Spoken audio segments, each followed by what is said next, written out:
arrancamos un nuevo Es esto la fábrica del día de la fecha, esta sección que tanto nos gusta, en donde lo que hacemos es hablar de la industria de la música, una actividad que hace un puñadito de años nada más precisaba de barcos, de aviones, de containers que distribuyan de un lado al otro todo lo referido a esto que tanto nos gusta, que es la música. Y para hablar de todos estos cambios que hubo con la aparición de las tiendas digitales y todas estas cosas, es que nos nutrimos de diferentes diálogos. Hemos hablado con un montón de productores musicales, con sonidistas y con músicos, muchos músicos, como es el caso del día de la fecha, donde vamos a hablar con el amigo WOLFGANG MUTHSPIEL, que ya está conectado con nosotros. Hi Wolfgang, I'm Manu, there is Raulo. Are you listening me good? Yes, hello. Excellent, and I listen to you, excellent. Okay. Raulo, ¿cómo estamos? ¿Estamos todo bien, ¿no? perfecto, ¿Todo bien? Manu. Perfecto. Excellent. Okay, Wolfgang, this is what's gonna happen now. I'm gonna leave you with my friend Raulo. I don't know where you have Raulo. And he make the same question we make all artists and all bands from all parts of the world.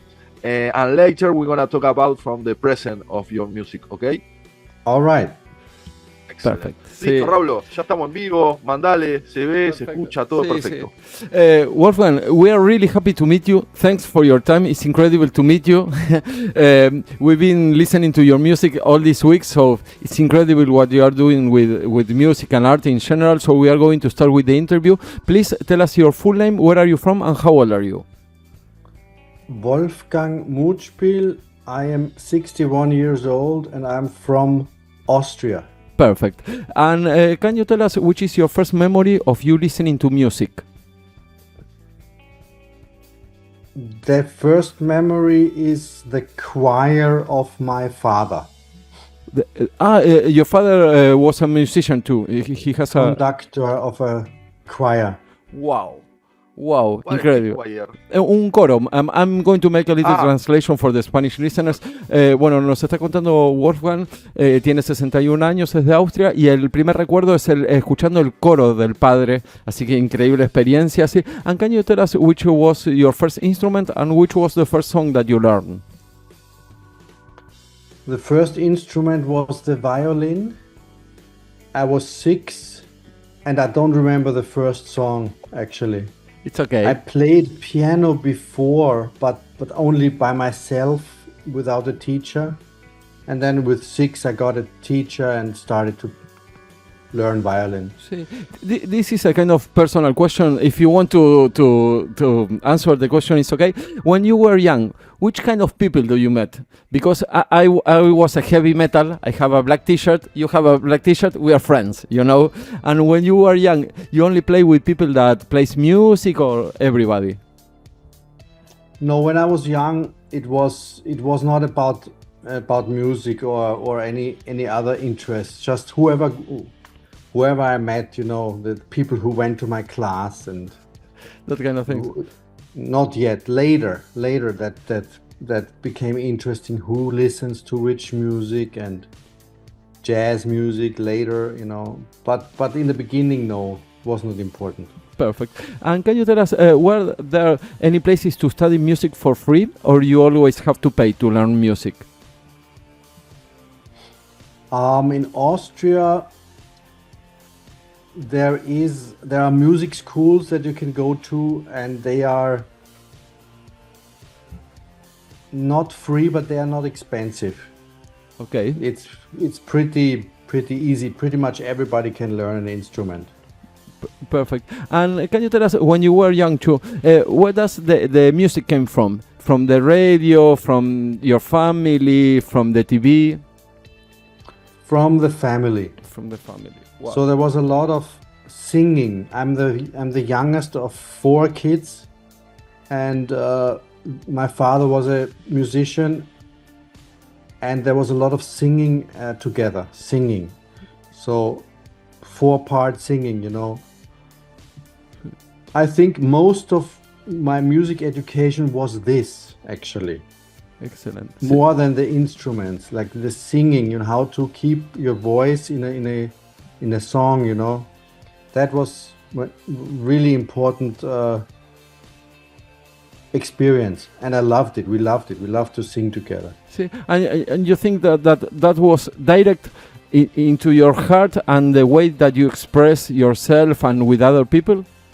Yes, and it was also direct into my ear. You know, like, how does it feel to sing one note against another note? You know, when you are a kid, you don't think, you don't analyze, you just feel. So it was great. Perfect. And can you tell us which was the first concert that you went? I have no idea, but I played concerts when I was pretty young. But I don't know what first concert I went to, but I know that I was playing concerts when I was like 9 years, 10 years. Perfect. And can you tell us with the violin, when and why did you decide to start a solo music career? Actually, I love to play violin, and then when I was about 13, I finished the violin. I didn't want to continue. Wow. And I fell in love with the guitar, and then I started to practice on my own, and then I got invited to this great teacher in a great university. And then I realized that this is maybe my thing, you know. So this is something I could do. And at that point I was going, like, I think with 15 I knew I want to do this. Wow. In 1997, correct me if I am wrong, you released your first album in the same breath. How was the recording process of that first album? That is not my first album. That is an album that I recorded together with David Liebman and Mick Goodrick. Exactly. Those were two heroes of mine, like two teacher figures. Wow. And it was a beautiful experience, but it's not my first album. So, can you explain the process of your first recordings? How do you feel about recording and then listen to yourself, that kind of things?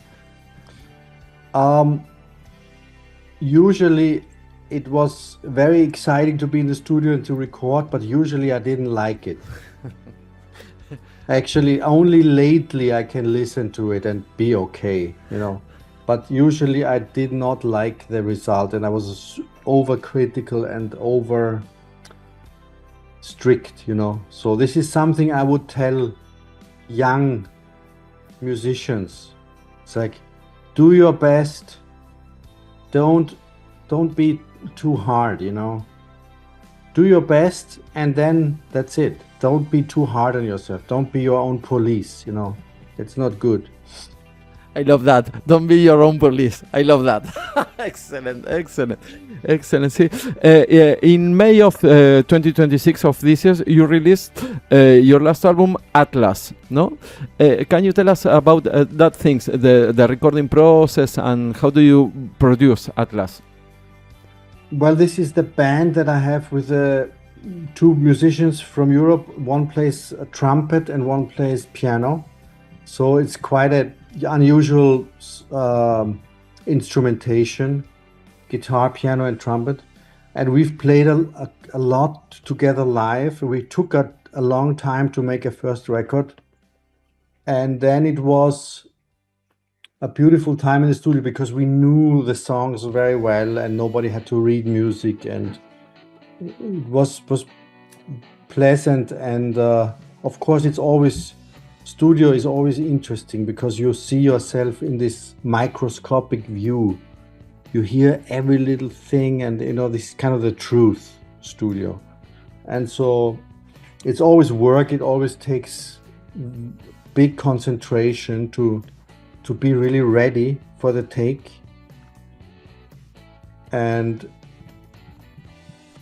But it was, you know, with two friends, so we all had shared the same ideal of this music, so it was a nice experience.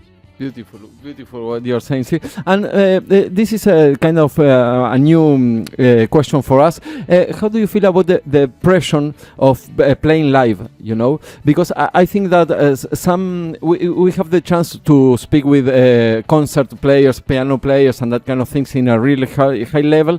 And in that kind of a real high level, they can feel oh, he's turning down, he's turning up. For us, the common listeners, it's exactly the same. But in a really high level, you can feel, no, the small things. How do you feel about that?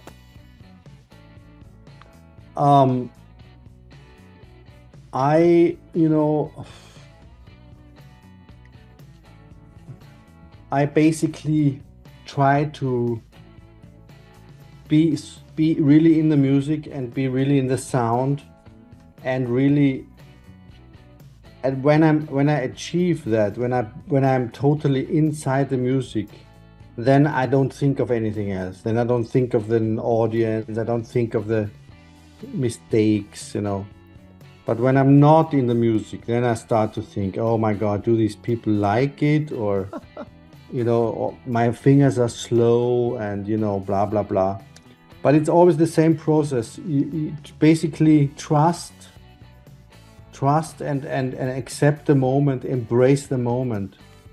That's music, Music is now, right now, and not tomorrow. So that's something I try to do when I'm on stage. Beautiful what you're saying. Sí.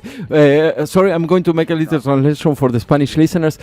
Manu, acabamos de entrar en otro planeta completamente diferente, porque hablamos mucho nosotros de la creación, el momento de composición y el sonido, y lo que nos acaba de explicar, que él, mientras que está dentro de la música, cuando está tocando, piensa solamente en eso. O sea, piensa solamente en la música. Y después, cuando está fuera de la música, es cuando vienen los problemas de ver si a la gente le gustó o que pasó otro nivel.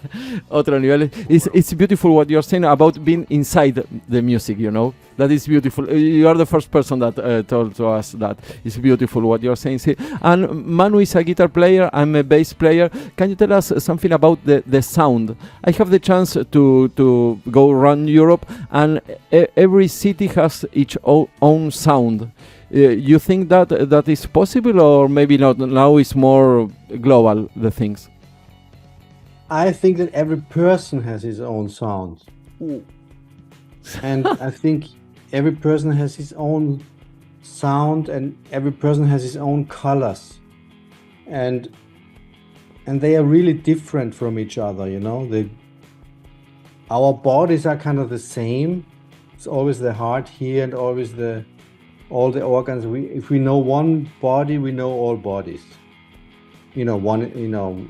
There's differences in size and stuff, but basically it's the same. But in terms of your own personality and your soul, you're completely different from anybody else. Completely different. So I think that can, in a way that is expressed in the music.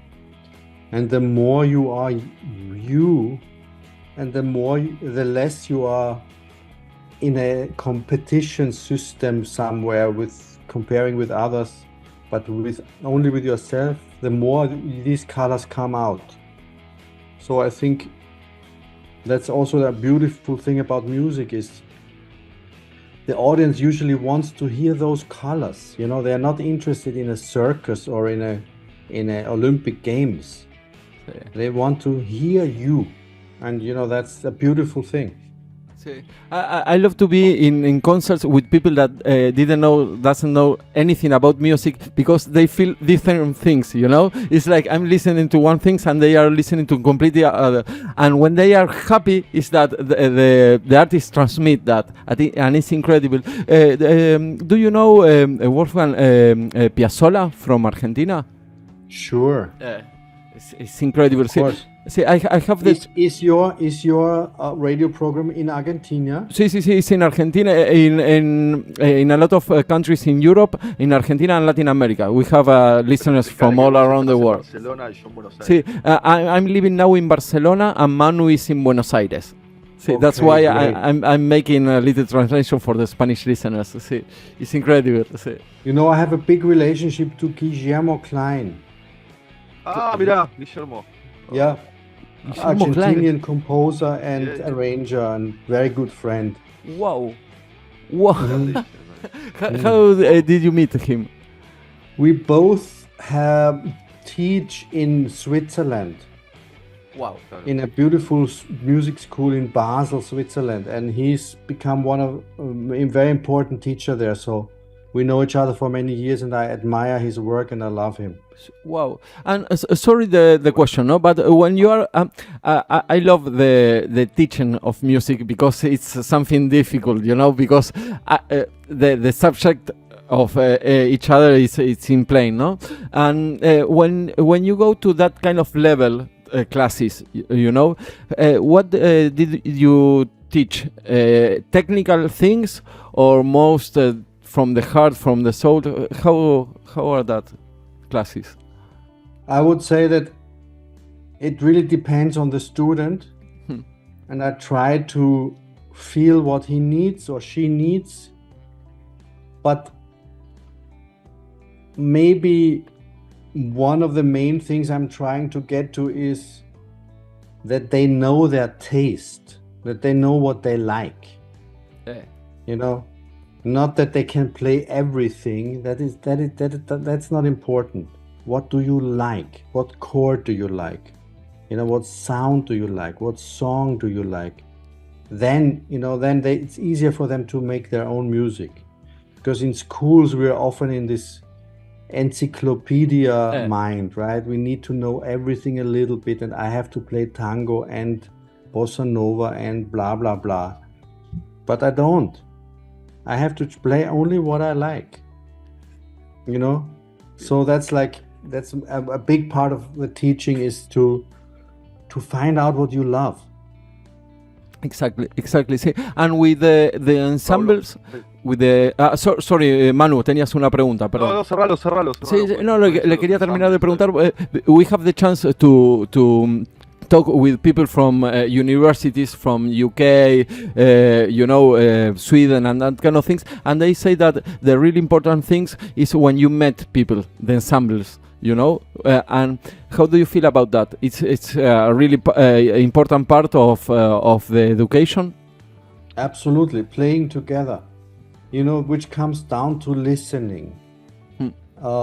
Especially in our music, you know, in our music that has some improvisation in it, listening is the main thing. And if you don't if you don't listen, you can't really play with other people. So, and it's the same when you play alone. You also have to listen very hard, you know, and to be kind of open for making a decision in the moment, you know.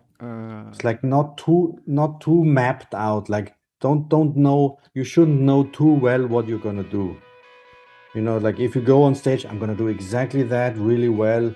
Nah, obsession. I don't think so. Obsession. It's better if you think, you know, okay, let's see what comes. You know, and that's when you play with other people. When everybody thinks this and has open ears, then it can become amazing. You know. Exactly. Something that you didn't expect. Every night another thing.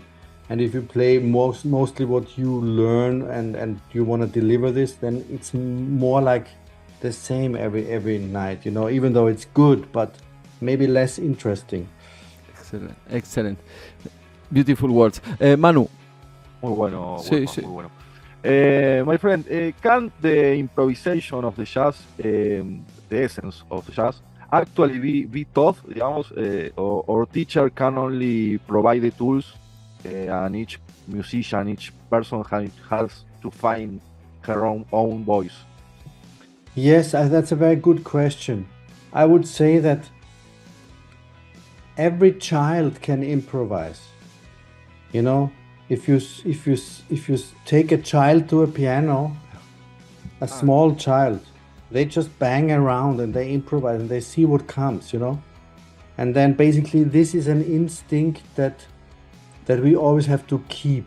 And then we learn a lot of systems and we learn like languages, you know, improvisation languages. We learn like how Charlie Parker did this and how, you know, different people in jazz did this. But at the same time, we should always remember like this child thing, you know. So in the end, hopefully in the end, you find your own way of improvising. But basically, I think every person has this in him, you know, and we just have to, you know, train our ears and train our our capabilities on the instrument. But basically, the instinct and the ability to make something up, everybody has it. You know, if I go on the street and I just sing a note and say, sing something with me, they will do something, you know. Especially children, they are not afraid, they try, you know. Yeah. So I think... Even the animals, no?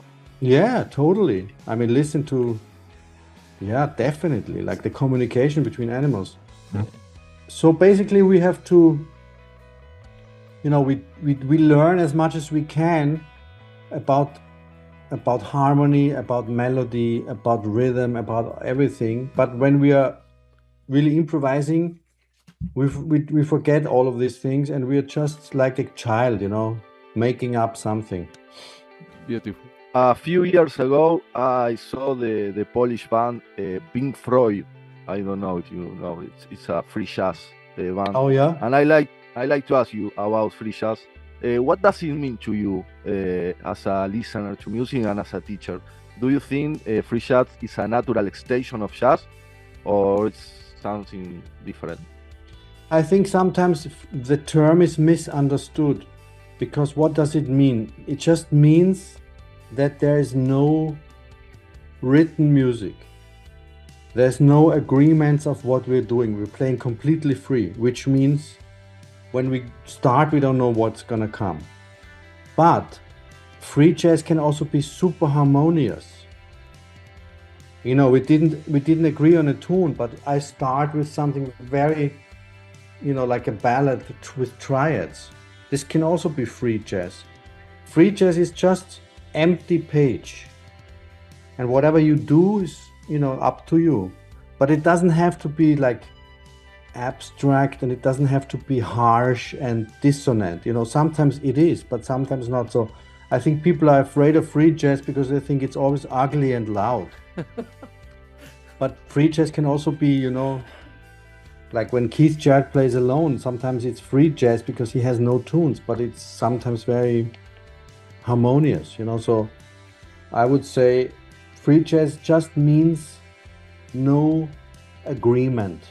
Perfect. Before you play, just ears and heart and moment. And it's hard. It's like the hardest form of making music, the most difficult. Wow. Excelente, sí. Thanks for the explanation of these kind of things. We are really happy to meet you. It's incredible what you are saying. See? And sorry, I have to make this question very stupid maybe, because we are in a really high level. What do you think? We have 3 more questions, Manu, si te parece. What do you think of artificial intelligence?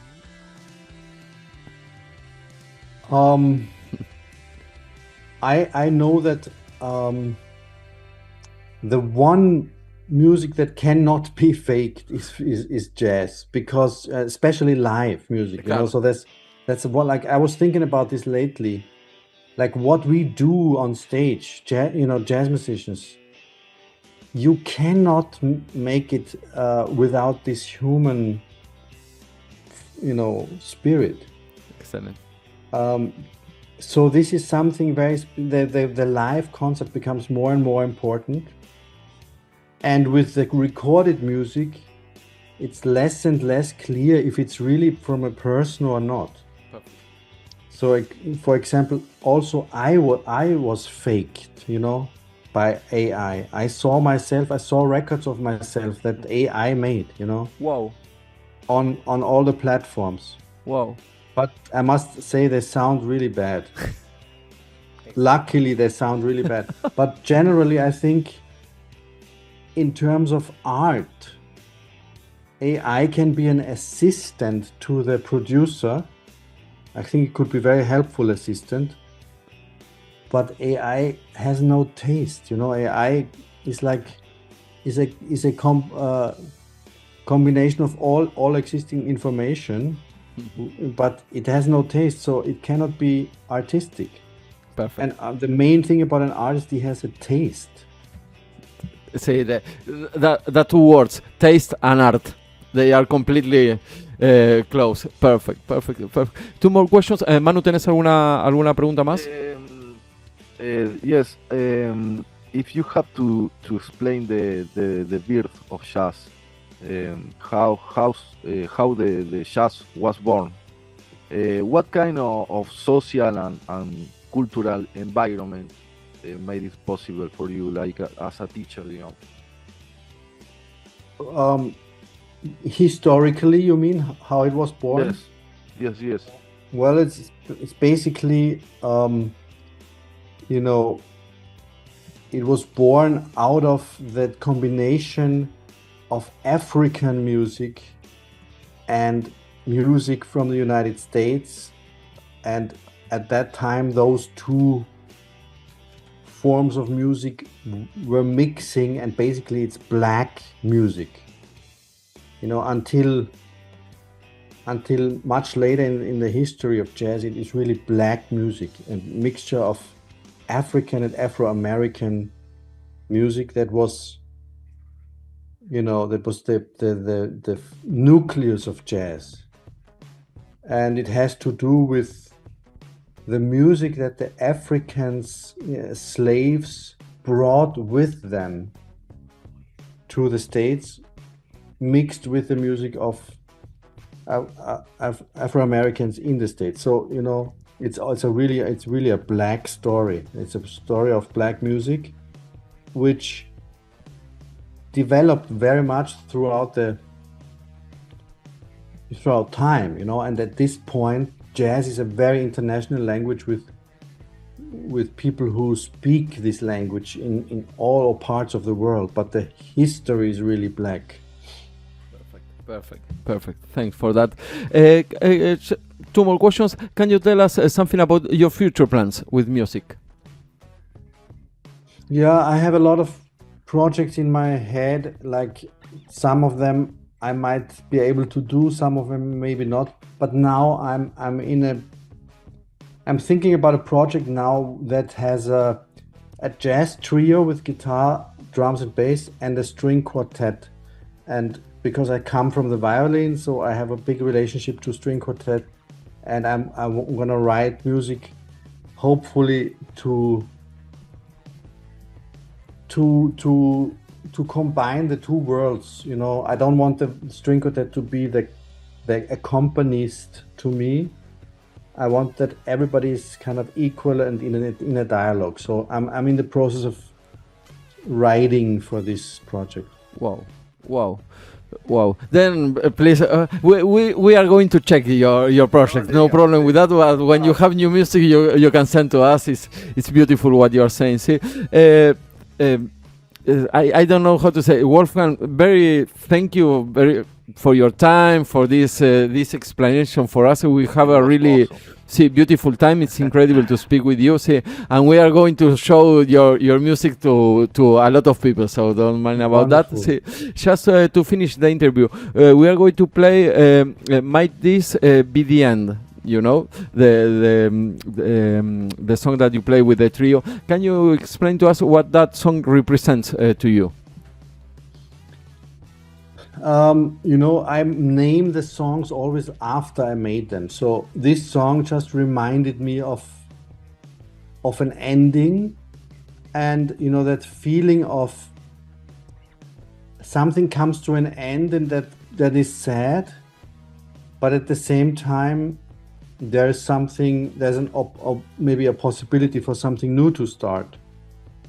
So, you know, that was my thought. And I could imagine, for example, this music also be at the end of a movie. Excellent. And at that time, of course, I was also thinking about, you know, sometimes one gets the feeling that this also might be the end of a certain type of human civilization, you know, when you look at the absolute horror that's going on in the world. But I didn't write it with that in mind. I wrote it just as music, and then I realized, this reminds me of an ending. Excellent. Thank you very much. Sí, it's a pleasure to speak with you. Thank you for the invitation. It's been a pleasure to talk to you. We keep in touch, Wolfgang. Thank you very much. Bye-bye. Ciao, ciao. Ciao, ciao. Ciao, ciao.